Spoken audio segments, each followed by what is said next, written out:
કેમ છો વિદ્યાર્થી મિત્રો? ધોરણ 12 સંસ્કૃત અને સંસ્કૃતની અંદર આપણું 18મું ગદ્ય છે. સોરી, આમાં 16 લખાણું છે ને, સોરીઓ એમાં આપણે 18 કરવાના છે. એટલે 18મું ગદ્ય છે. પરિતુષ્ટા યાસ્યતિ. પરિતુષ્ટા સંતુષ્ટ થઈને, યાસ્યતિ યા ધાતુ, યા એટલે જવું, ગમનું ગચ્છ એટલે જવું, વ્રજ ધાતુ, વ્રજ એટલે જવું, અને યા એટલે જવું, યાતિ એટલે જાય છે, વ્રજતી એટલે જાય છે, અને ગચ્છતી એટલે જાય છે. પરિતુષ્ટા સંપૂર્ણપણે તુષ્ટ સંતુષ્ટ થઈ અને યાસ્યતિ જશે, એવું આ આપણા પાઠનું ટાઇટલ છે. અને એનો લેક્ચર આ એક આપણે પહેલો છે. આ પહેલા લેક્ચરના જે ભણવાના છે એના શબ્દાર્થ છે. તમારી સામે આ બોર્ડ ઉપર જે રહ્યા છે, ગ્રીન બોર્ડ ઉપર ચેટ છે, એ નોકરનું નામ છે. એનું નામ તો છે કુંભીલક, પણ નોકરને ચેટ કહેવાય, જુદા જુદા હોય, બરાબર છે. ચેટ ને વીટ ને કંચુકી ને પછી જુદા જુદા જેને કામ સોંપ્યા હોય. આપણે કેમ નોકર હોય તો કે ભાઈ ડ્રાઈવર ને, પછી રસોઈયો ને, પછી પ્યુન સફાઈ કરનાર ને, પટ્ટાવાળો ને, બધા જુદા જુદા નામ આપણે આપ્યા હોય. એમ જે તે સમયે જુદા જુદા નામ આપ્યા હતા, બરાબર. એટલે આ જે પ્રથમ પેજ ઉપરના જે શબ્દાર્થ છે, પેજ આપણે ભણવાનું છે પહેલું, એના શબ્દાર્થ છે. તમારા પાકા ચોપડામાં ઉતારી લેજો. આ શબ્દાર્થ છે. શબ્દાર્થના આધારે પાઠ ચાલે તો મજા આવે. અને આશા એવી રાખું કે તમે આ લેક્ચર શરૂ કર્યો હોય તો આ શબ્દાર્થ છે એ પહેલાં તો પાકા ચોપડામાં ઉતારી લ્યો. ઘણાઈને કેવું ન પડે, દરખેલે કે સાહેબનું જે સિસ્ટમ છે એ મુજબ આપણે હાલશું એટલે વાંધો નહીં આવે. એટલે તમને એક આ સલાહ છે કે પાકા ચોપડામાં આ શબ્દાર્થ છે એ ઉતારી લ્યો, અને ઉતાર્યા પછી એકવાર પાકા કરવા માટે નજર નાખી લ્યો કે ભાઈ એનો અર્થ, આ બધા શબ્દનો આવો આવો અર્થ થાય. એ થયા પછી હવે આગળનો વિડીયો છે એ તમે શરૂ રાખો. ભાઈ માનો કે અત્યારે કેટલું થયું કે ભાઈ 2 મિનિટની માથે 8 સેકન્ડ થઈ, તો કે ભાઈ એ અત્યારે પુશ કરી દેવાનું, લખી નાખવાનું, જ્યાં સામે આપ્યું છે એ લખાઈ જાય.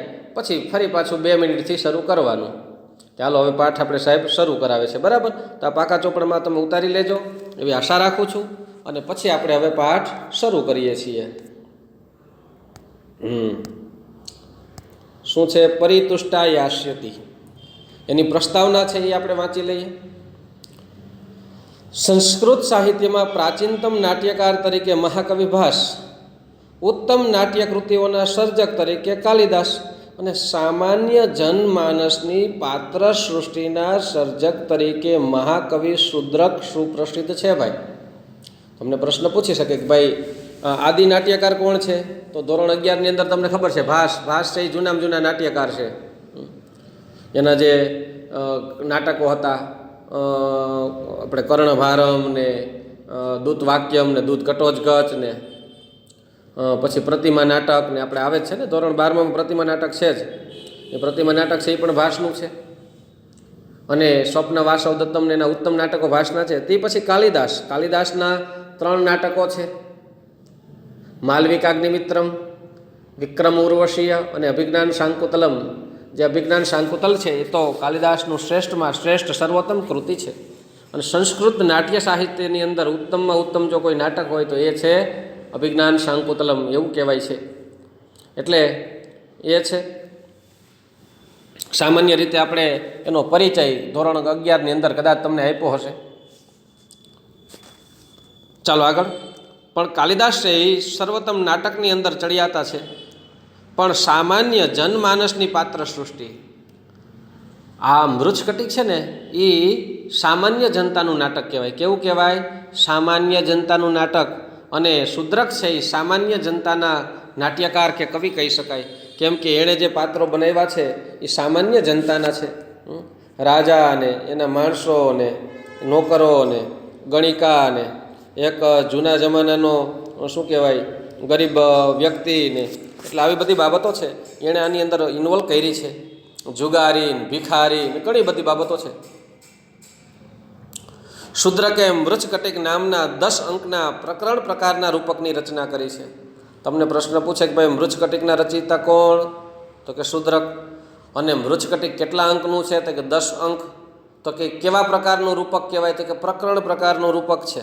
10 અંક હોય, 8, 9, 10 અંક હોય ને, પાસે એક જ મિનિટ બરાબર, 5, 6, 7, 8 8 અંક હોય ને, 5, 6, 7, 8 તો એને નાટક કહેવાય, પણ 9 કે 10 અંક હોય તો પ્રકરણ કહેવાય. એટલે આમાં 10 અંક છે એટલે પ્રકરણ.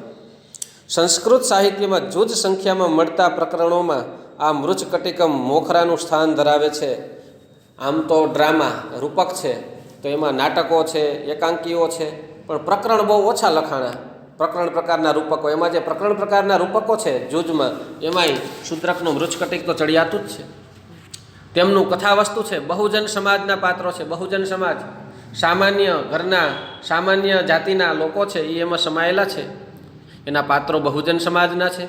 વ્યવહારો અને વિચારોના નિરૂપણથી સંપન્ન છે. વ્યવહારો પણ સારા અને વિચારો પણ નિરૂપણ છે. આથી મૃચ્છકટિકને આમ જનતાનું નાટક પણ કહેવામાં આવે છે. આ નાટક છે આમ જનતાનું છે, સામાન્ય વ્યક્તિ માટે પણ, એ સામાન્ય લોકો છે ને ગમે એવું છે. એક વખતનો ધનિક અને દાન કરી કરીને દરિદ્ર બની ગયેલો ચારુદત્ત, અને એક વખતની શીલવતી, દાન આપી આપીને ગરીબ થઈ ગયો. આપણે આખી સ્ટોરી કીધી જ છે, તમારી ટેક્સ્ટ બુકમાં આપેલી જ છે ભાઈ આખી સ્ટોરી પાછળ સાહિત્યમાં. જે 3 લેક્ચર આપણે મૃચ્છકટિકના કર્યા છે, તમને મજા આવે એ હાટું જ વ્યવસ્થિત રીતે આખી સ્ટોરી છે એ વિસ્તારપૂર્વક તમને કીધી છે. જરી ક્યાંય કાપકૂટ નથી કરી. હા, આમ જોવા જાય તો કથા કરવા જાય તો 10 લેક્ચર એ ઓછા પડે, પણ તમારે અભ્યાસને અનુરૂપ 3 લેક્ચરને અંદર ઓહો થઈ પડે એ રીતના આપણે કથા કીધી છે. અભ્યાસની દ્રષ્ટિએ તો તમારે જે વેઇટેજ છે, શૂદ્રકનું જે તમારે ભણવું જોઈએ, પાઠનો આધાર છે, એના પ્રકારે 3 લેક્ચર. બાકી તો 10 લેક્ચર પણ ઓછા પડે. આખું નાટક પહેલેથી લીટી વાંચીએ અને એનો અર્થ કરીએ તો. પણ એ કોલેજોમાં એના વિદ્યાર્થીઓ છે એ ભણતા હોય એને હોય. સારું, આગળ. એટલે ધનવાન એક સમયનો ધનિક હતો અને અત્યારે ચારુદત્ત ગરીબ થયો છે. એક ગણિકાની શીલવતી ગુણિયલી પુત્રી વસંતસેના, આ બંને વચ્ચેનો પ્રશંસનીય પ્રેમ આ નાટકના કથા વસ્તુના કેન્દ્ર સ્થાને છે, જે તમને ખબર છે. એ સાથે ઉદાચ ચરિત સજ્જનોને રાજાના દુષ્ચરિત સગાઓ દ્વારા થતી કનડગતની કથા પણ અદ્ભુત રીતે ગૂંથી લેવામાં આવી છે. સારા માણસો હોય તો રાજાના સગા હોય, ડેન્જર ગુંડાઓ, એ બધા હેરાન કરે છે. શકારની બધા છે એ. પ્રસ્તુત પાઠ એ મૃચ્છકટિકના 5મા અંકનો એક સરસ કથાંશ છે. 5મો અંક છે, એમાંથી એક ટુકડો લેવામાં આવ્યો છે. વસંત સેનાએ ચારુદત્તને ત્યાં થાપણ તરીકે કેટલાક મૂલ્યવાન ઘરેણાં મૂકેલા છે હોય છે. આ ઘરેણાં જેમાં મૂક્યા હતા તે દાબડાની ચોરી થઈ જાય છે. કોણ ચોરી જાય છે? શર્વિલક. આપણે સ્ટોરી કીધી હતી.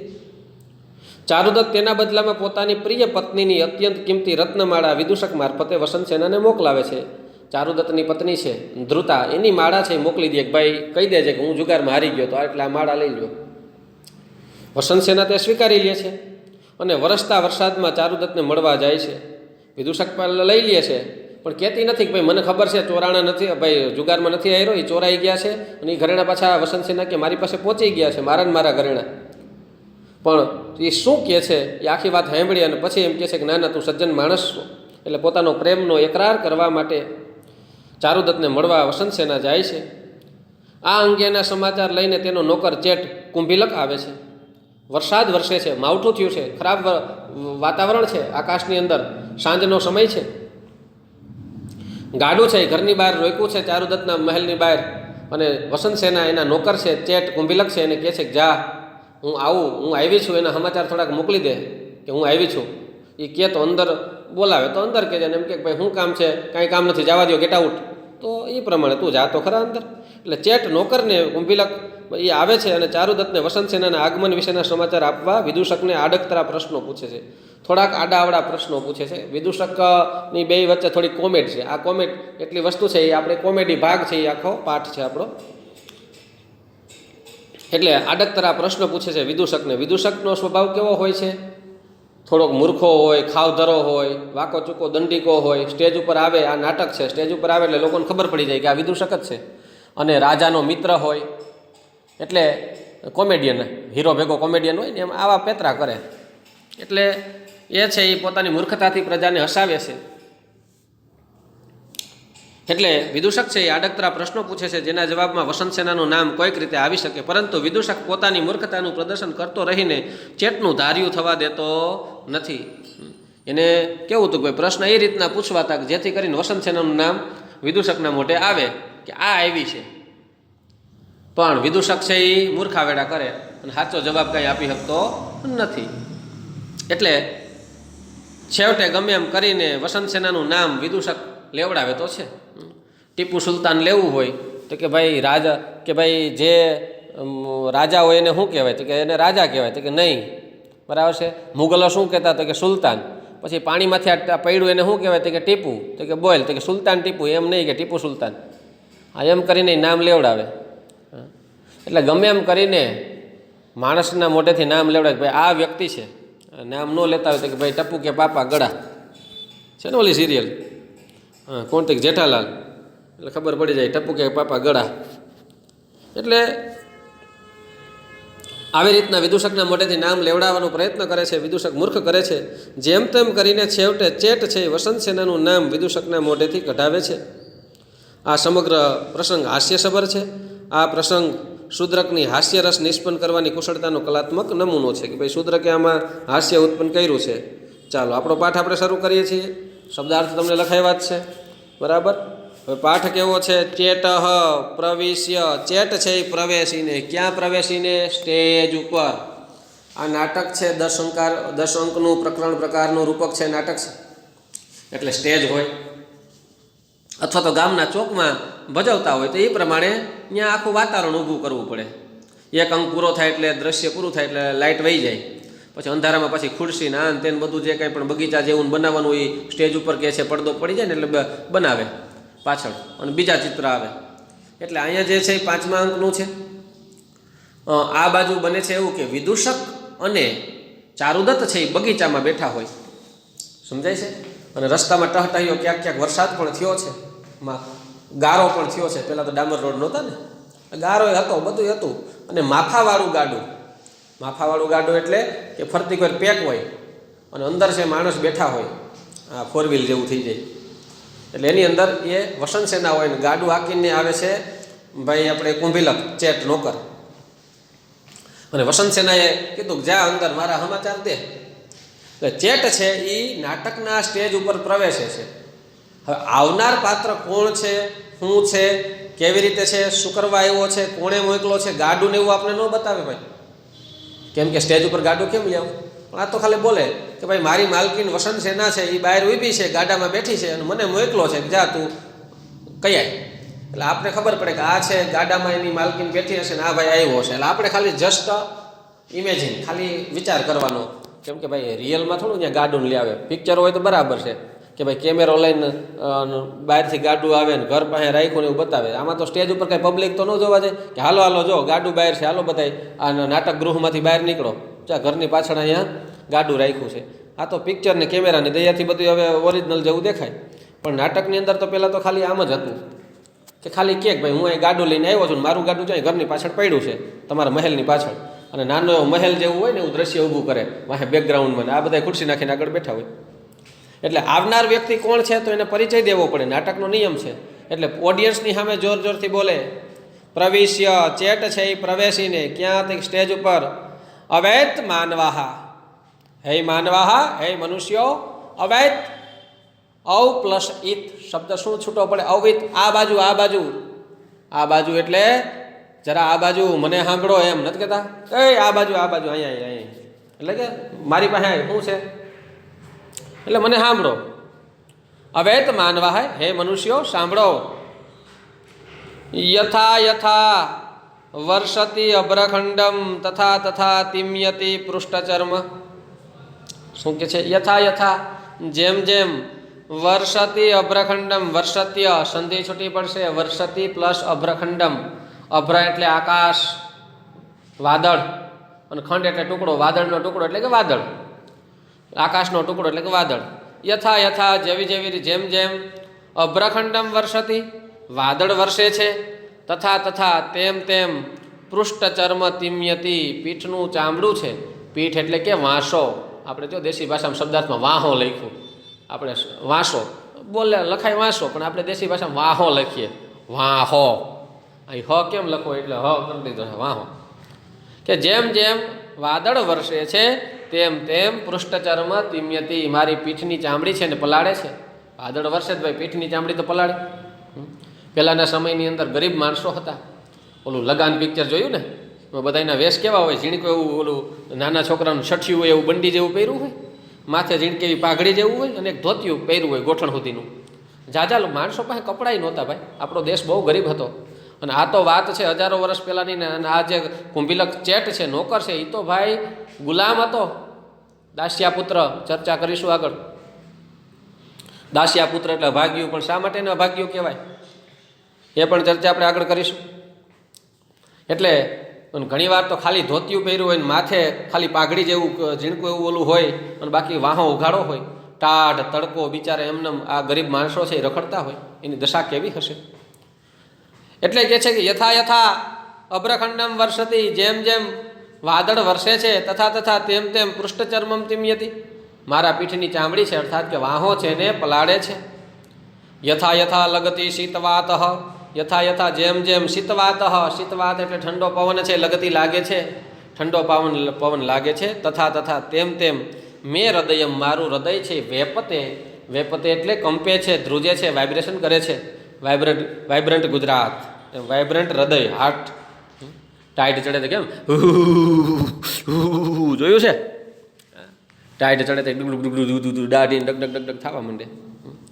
એટલે કે યથા યથા શીતવાત લગતી, જેમ જેમ ઠંડો પવન લાગે છે, તથા તથા તેમ તેમ મેં હૃદય, મારું હૃદય છે એ વેપતે, વેપન કરવું એટલે કંપે છે, ધ્રુજે છે.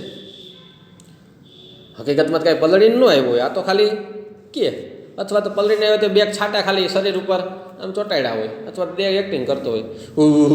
બહુ ટાઈટ છે ભાઈ. પ્રહસ્ય પાછો હસીને હા હા હા હા. પ્રહસ્ય એટલે હસીને. વંશમ વાદયામી સપ્તછિદ્રમ સુશબ્દમ, વીણામ વાદયામી સપ્તતંત્રીમ નદંતીમ, ગીતમ ગાયામી ગર્ધભસ્ય અનુરૂપમ, કો મે ગાને તંબુરુ નારદો વાહ.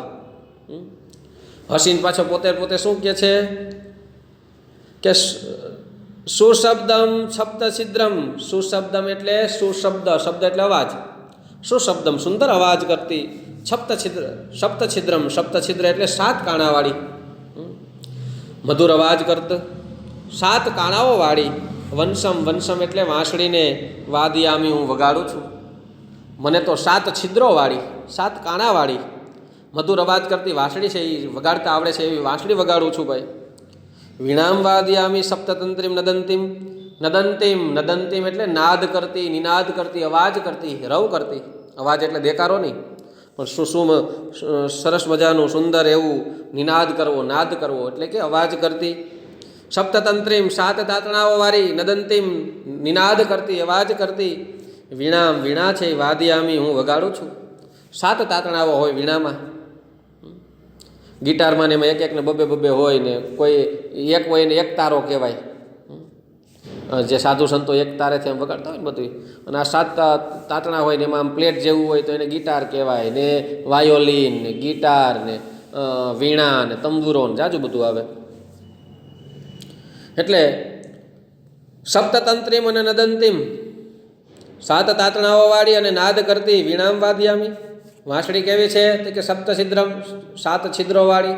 સુશબ્દમ મધુર અવાજ કરતી, વીણા ઓલા વાંસળી છે, વંશમ છે વાદયામી વગાડું છું.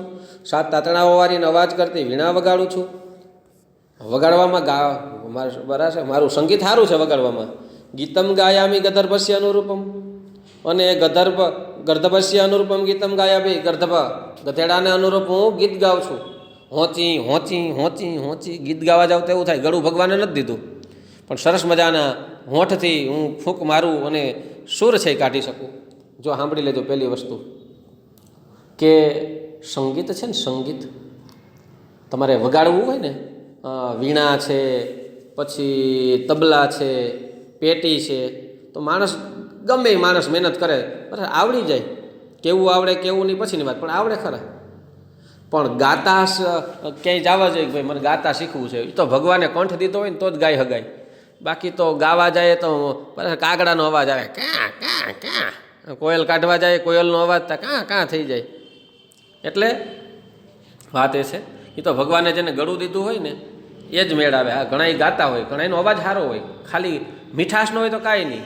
ઘણાનો અવાજ છે એ થોડોક કેવો હોય, તીખો અવાજ હોય.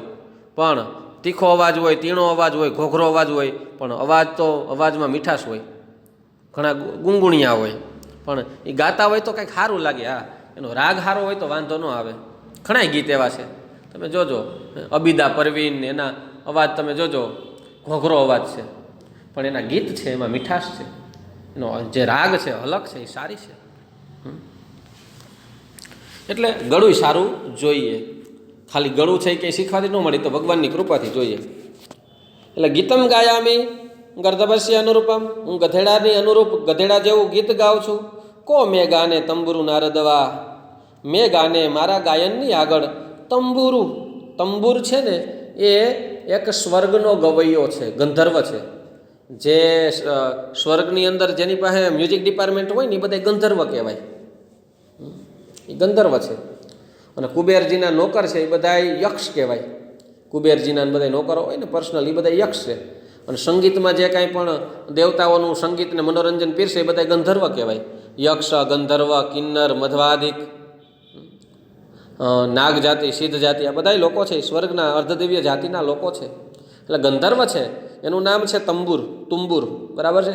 તો મારા એ તો તુંબુર છે, એક શ્રેષ્ઠ સ્વર્ગનો ગવૈયો છે, એને સારું એવું ગાતા આવડે છે. એટલે મેં ગાને મારા ગાયનની આગળ તુંબુર વા નારદ કહ, કે નારદ પછી કોણ? ગધેડા જેવું ગીત ગાઓ એટલે તંબુરો નારદ તો વાત પૂછોમાં એ કાંઈ આવે જ નહીં, એમ કરીને હસાવે છે. નથી કહેતા કે ભાઈ મારું ગીત તો વાત પૂછોમાં, કોઈક સાંભળી જાય એટલે સંગીત ઉપરથી વિશ્વાસ ઉડી જાય એવું સરસ ગાવ, એમ કરીને એ કટાક્ષ કરે છે કે ભાઈ વગાડવામાં સારું છે કામ આપણું, વીણા વગાડીએ પછી વાંસળી વગાડીએ એ બરાબર છે, પણ ગીત ગાવામાં આપણે ગધેડાને અનુરૂપ, હું ને ગધેડો બે પાકા ભાઈબંધ હોય એવું જ લાગે ગાવામાં, ઊંચી થઈ જાય. એટલે તુંબુર નામનો જે ગવૈયો છે સ્વર્ગનો, એ અને નારદજી મારી આગળ તો વળી હું એનું કાંઈ ન આવે. નથી કહેતા કે હું એટલો બધો રૂપિયાવાળો છું કે ખીચાની અંદર ક્યારેક તો રૂપિયો પાવલી પણ ન નીકળે. તો ધીરુભાઈ અંબાણીના છોકરાઓનું મારી આગળ આવે, હું કટાક્ષ કર્યો કહેવાય. અમે એટલા બધા સાવકાર છીએ કે 2 દિવસ સુધી ભૂખ્યું રહેવું પડે. ટાટા બિરલાની ઓકાત તમારી આગળ નથી ભાઈ સાવકારીમાં. બસ એમ અહીંયા કહે છે કે સંગીતની અંદર હું વગાડતા આવડે પણ ગાવામાં તો ગધેડાને અનુરૂપ. તો મારા ગીત આગળ તંબુરો વરે નારદનું આવે, હું કાંઈ ન આવે. પછી પોતાનો પરિચય આપે છે. આજ્ઞપ્ત અસ્મિ આર્યયા વસંત સેનિયા, તૃતીયા વિભક્તિનો પ્રયોગ થયો છે, કર્મણી રચના છે કે આર્યયા વસંત સેનિયા, આર્યા વસંત સેના વડે આજ્ઞપ્ત અસ્મિ, હું આજ્ઞાકિત થયેલો છું. કર્મણીમાંથી કર્તરી કરીએ તો આર્યા વસંત સેનાએ મને આજ્ઞા કરી છે. શું આજ્ઞા છે? સિંગલ કોમામાં કે કુંભિલક ત્વમ ગચ્છ, હે કુંભિલક તું જા. મમ આગમનમ, હું આવી છું, મારું આગમન વિશે આર્ય ચારુદત્તાએ નિવેદય, આર્ય ચારુદત્તને, શ્રીમાન ચારુદત્તને તું જણાવ, હું આવી છું, હું પધારી છું, હું ગુડાણી છું. ઇતિ એમ શું કીધું તું વસંત સેનાએ કુંભિલકને કે કુંભિલક તું જા, અને મમ આગમનમ, મારા આગમન વિશે આર્ય ચારુદત્તાએ નિવેદય, આર્ય ચારુદત્તને તું નિવેદન કર, જણાવ. તદ તો આર્ય યાવત, જેથી આર્ય ચારુદત્તસ્ય ગેહમ ગચ્છામી, તદ તો યાવત, જેથી આર્ય ચારુદત્તસ્ય ગેહમ ગચ્છામી, તો હું શ્રીમાન આર્ય ચારુદત્તના ઘરે જાઉં છું. હવે જોવો જોઈએ, સ્ટેજ ઉપર આવીને એને એનું આખું પોતાનો ઇન્ટ્રો દઈ દીધો. પોતે થોડોક હસાવ્યો હતો ખરા, પોતે કહે પણ છે ભાઈ હું પલળીને આવ્યો છું, બહાર વરસાદ છે, મારી માલકીન વસંત સેનાય છે, માફાવાળા ગાડામાં આવ્યો છું, બધી ચર્ચા સ્ટેજ આવી ઉપર કરે. એટલે પબ્લિકને સમજાય જાય કે ભાઈ બહાર વસંત સેના ઊભી છે, આ એના મહેલથી અહીં સુધી આવ્યો છે, આ પલળેલો નોકર છે, આનું નામ આ છે, ને એની માલકીને એને ઓર્ડર આપ્યો છે. એટલે હવે હું ભાઈ જો આર્ય ચારુદત્તના ઘરે જાઉં છું, અને આ ચારુદત્તને વિદૂષકને ખૂણામાં બેઠા હોય, બગીચા જેવું ને કંઈક આમ સ્ટેજ ઉપર કૂતરીમ ઊભું કર્યું હોય, એ બાજુ જાય. એટલે કે છે તદ તો યાવત, જેથી આર્ય ચારુદત્તસ્ય ગેહમ, શ્રીમાન ચારુદત્તના ઘરે ગચ્છામી, જાઉં છું. એષ ચારુદત્ત વૃક્ષ વાટિકાયામ તિષ્ઠતિ, એષ આ ચારુદત્ત છે એ વૃક્ષ વાટિકામાં બેઠા છે, બગીચામાં બેઠા છે. જો આ પેલા ચારુદત્ત છે તો બગીચામાં બેઠા, જો રિયા, જો દેખાય, જો અહીંથી બતાય છે. એષ ચારુદત્ત, આર્યા ચારુદત્ત, જો ભાઈ વૃક્ષ વાટિકાયામ તિષ્ઠતિ, જે બગીચામાં બેઠા છે. એ સહ અપી સહ દુષ્ટ બટુક, આ પેલો ઓલો સહ, એ સહ અપી, એ સહ એટલે આ, અપી એટલે વળી, આ વળી સહ એટલે તે દુષ્ટ બટુક પેલો દુષ્ટ બટુક પણ છે. વિદૂષક થોડોક હાઇટમાં નીચો હતો એટલે બટુક, બટકો કહેતા એને. ઘણા એનું નામે બટુકભાઈ હોય, એમ પાછું નામ બટુક હોય ને આમ હાઇટમાં બોલો માથા દરવાજામાં ભટકાય એવાય હોય એટલે બટુક. આપણે ભારતીય અને કાઠિયાવાડી સંસ્કૃતિમાં નામ રાખે બટુક. પણ અહીં દુષ્ટ બટુક, પેલા ઓલો દૃષ્ટ બટુક છે એટલે વિદૂષકને દૃષ્ટ બટુક જ કહેતો હોય, એને ન ગમતો હોય કદાચ. અને વિદૂષક છે હાસ્યનું કામ કરે છે એટલે કોક આરે ચડફડ તો કરતો જ હોય. મારો બેટો ઝઘડાખોર ને ટીખળખોર હોય, બધા એને બાંધી લે. વિદૂષકનું કામ એવું, અકલનો ઓથમી કીધી હોય મેથીને લાવે, અકલનો ઓથમી કીધી હોય મેથીને લાવે કોથમી, આ એની જેમ. એટલે દૃષ્ટ બટુક આ રહ્યો પેલો ઓલો દૃષ્ટ બટુક. તદ તો યાવત જેથી ઉપસર પામી, તદ તો યાવત જેથી ઉપસર પામી, જેથી હું પાસે જાઉં છું. ઉપસર્પ થવું એટલે પાસે જવું. આ જો માં બેઠા છે ને બગીચામાં દૃષ્ટ બટુક ને વિદૂષક ને બધાય. તો ચારુદત્ત તો બહુ સારો છે, શ્રીમાન ચારુદત્ત, પણ એનો નોકરા બટકો છે સારો, મારો બેટાનો ભાઈબંધ દૃષ્ટ બટુક, એ વાયડીનું છે, એ અઘરી આઈટમ છે. તદ તો યાવત જેથી ઉપસર પામી, હું પાસે જાઉં છું. ત્યાં જાઉં તો ખરા. ત્યાં જાય છે તો રસ્તામાં બાયણું હોય છે, કદાચ ઝાપલી જેવું હોય, દેશી ભાષામાં કહીએ ને આપણે ઝાપલી, બગીચો હોય ને આડી ઝાપલી હોય. કથમ આચ્છાદિતમ દ્વારમ પુષ્પવાટિકાયા, કથમ શું, પુષ્પવાટિકાયા દ્વારમ, પુષ્પવાટિકાના બગીચાના દ્વાર છે એ આચ્છાદિતમ બંધ થયેલા છે, અંદરથી સ્ટોપર મારી હોય. આ ઘણા બોલે ને ઈ સ્ટોપર, સાહેબ અંદરથી તો ઈ સ્ટોપર મારેલી હતી. એટલે અહીંથી ઈ સ્ટોપર મારેલી હતી. દરવાજો અંદરથી બંધ હશે, સ્ટોપર ન હોય તો જે તે સમયે કંઈક દોરી કે દોરો કે વાયર કે કંઈક બાંધ્યું હોય, અંદરથી બંધ હશે ઝાપલી. કથમ આચ્છાદિતમ દ્વારમ પુષ્પવાટિકાયા, શું પુષ્પવાટિકાના દરવાજા બંધ છે. ભવતુ ભલે એતસ્ય દૃષ્ટબટુકસ્ય સંજ્ઞામ દદામી, ભલે કાંઈ વાંધો નહીં, ભલે બંધ રહ્યા. એતસ્ય દૃષ્ટબટુકસ્ય, આ દૃષ્ટબટુકને હું સંજ્ઞા એટલે ઈશારો, સંકેત, દદામી આપું છું. ઘણીવાર એવું હોય કે દરવાજો બંધ હોય તો લોખંડનો દરવાજો ખખડાવે, ખાટ ખાટ ખાટ. અને ઘણીવાર એવું હોય કે કાંઈ સમજાય એવું નહીં, ઊંડું હોય તો માણા પાણાનો ઘા કરે ખડખડ કરે. એટલે અને ઘણીવાર તો ઘણા હળિયું કરતા હોય. આમ બોલા બગીચામાં ક્યાંક જાહેર સ્થળે બેઠા હોય ને લગ્ન પ્રસંગમાં ખુરશીમાં, તો એકાદાને આમ હળિયું કરવી ને તો વાહેથી કાકરો લઈને આમ ઘા કરે, ટક દેરાડ. ઓલાને માથામાં લાગે, કાંઈ આજુબાજુમાં જોવે પણ ક્યાંય દેખાય નહીં કોણે માર્યું. પાછો એ આમ મોઢું ફેરીને વાતું કરવા માંડે, જાણે કે ડાયો હોય એમ.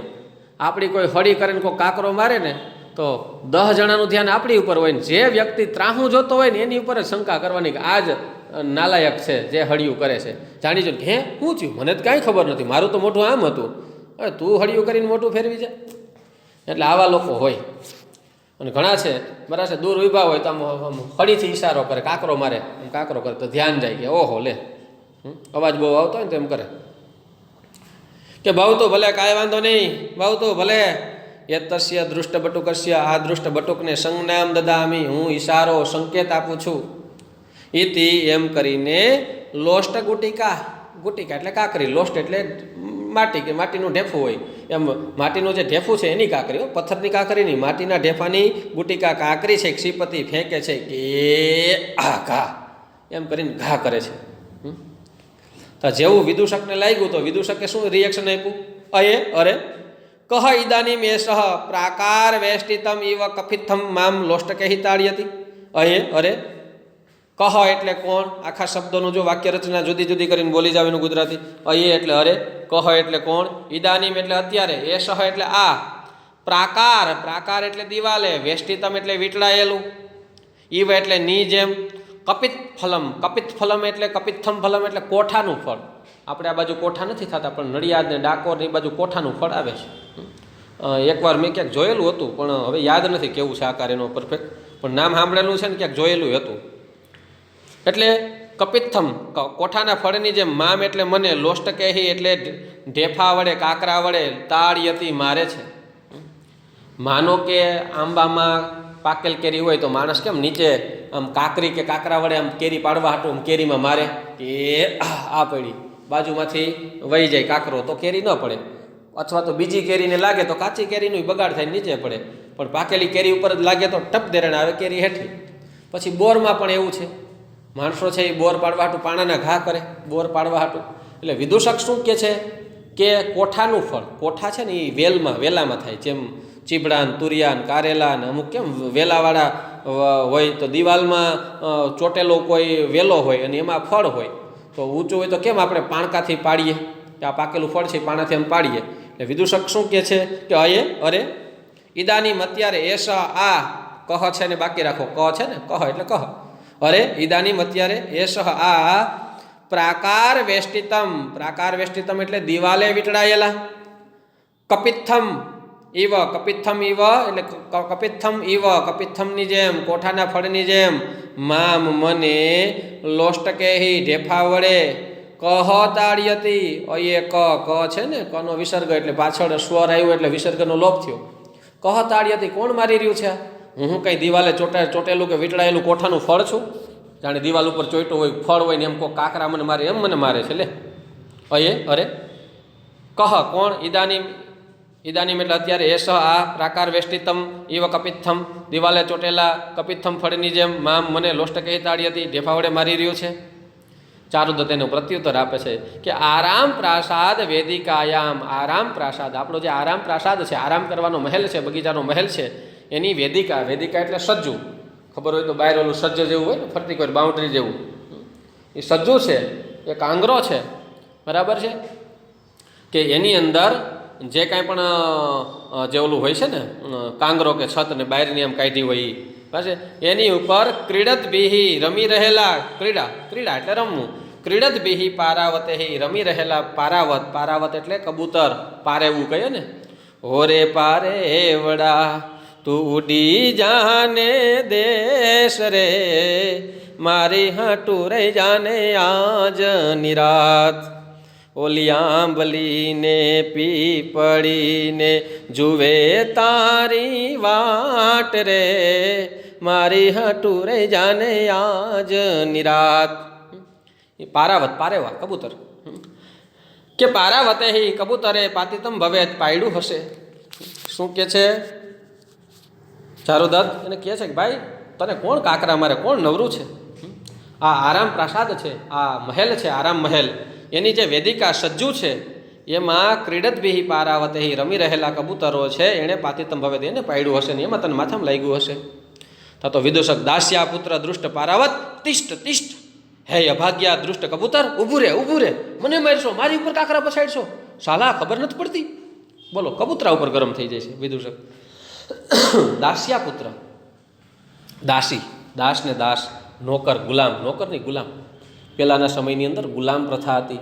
ગુલામ પ્રથાની અંદર શું હતું કે વ્યક્તિ છે એને જેવી રીતે આપણે ગાય ભેંસ કેમ લઈએ એમ વેચાતા લઈ લેવામાં આવે છે. આપણે વાત કરીને કે આ રદનિકાનું શું હતું, એ ગુલામ હતી.